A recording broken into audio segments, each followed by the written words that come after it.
Cat Ballou est tourné en 1965, titre français, titre anglais, c'est le même. Alors, Cat Ballou, bon, c'est un western curieux. Je vais dire que c'est un western inhabituel.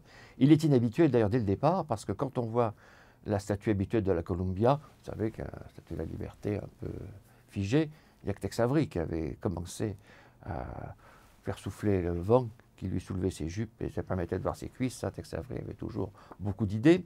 Ils en ont eu ici aussi, puisqu'on voit la statue de la Columbia se dévêtir, rassurez-vous, pas totalement, malheureusement plutôt, pour apparaître en cowgirl.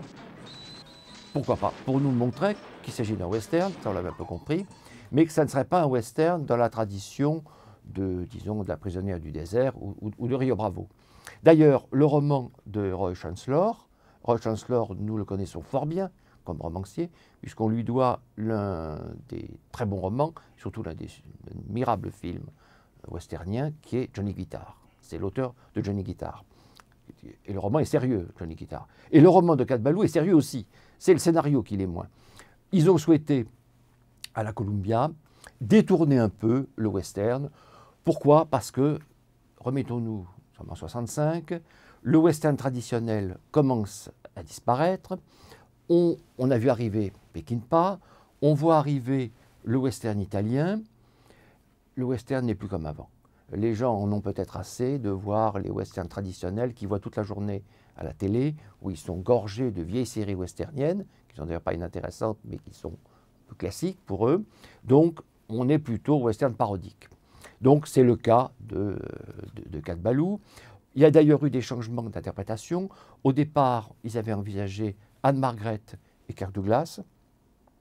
Anne-Margaret a préféré aller tourner autre chose. Kirk Douglas aussi. Le seul qui voulait absolument jouer dans le film, on n'a pas écouté, c'est Jack Palance, qui aurait été pas mal. Il voulait jouer le rôle que va tenir Lee Marvin. Mais il était moins connu que Lee Marvin, donc exit Jack Palance, qui tenait pourtant tellement à jouer, et arrive Lee Marvin dans un double rôle. Alors, c'est un gros numéro de Lee Marvin. On peut préférer Lee Marvin dans Les Inconnus dans la ville, avec son truc quand il prépare le hold-up. Bon, on peut préférer Lee Marvin ailleurs, mais c'est un gros numéro d'acteur, d'ailleurs évidemment primé par les Oscars, qui ne ratent pas l'occasion d'aider les acteurs qui font des grands efforts d'interprétation.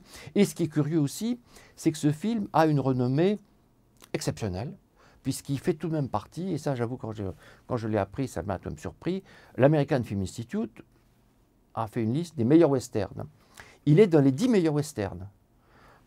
Pourquoi pas? Mais d'ailleurs, c'est un film auquel on prend un certain plaisir. C'est un film qui n'est pas inintéressant du tout. J'avoue que l'arrivée de Lee Marvin en noir, en gunman traditionnel, est plutôt agréable. Je suis moins tenté d'adorer le côté sous et de Lee Marvin et de son pauvre cheval. Mais, soyons justes, il y a Jane Fonda qui était dans une de ses plus séduisante période féminine, donc on est ravi de la revoir. Donc c'est un western inhabituel, comme d'ailleurs la carrière curieuse d'Elliot Silverstein, qu'on a d'ailleurs aujourd'hui complètement oublié. On lui doit notamment The Happening, avec Anthony Quinn, qui est une espèce de reflet social de l'Amérique de l'époque, assez étrange comme film. On lui doit aussi The Car, où c'est une voiture maléfique.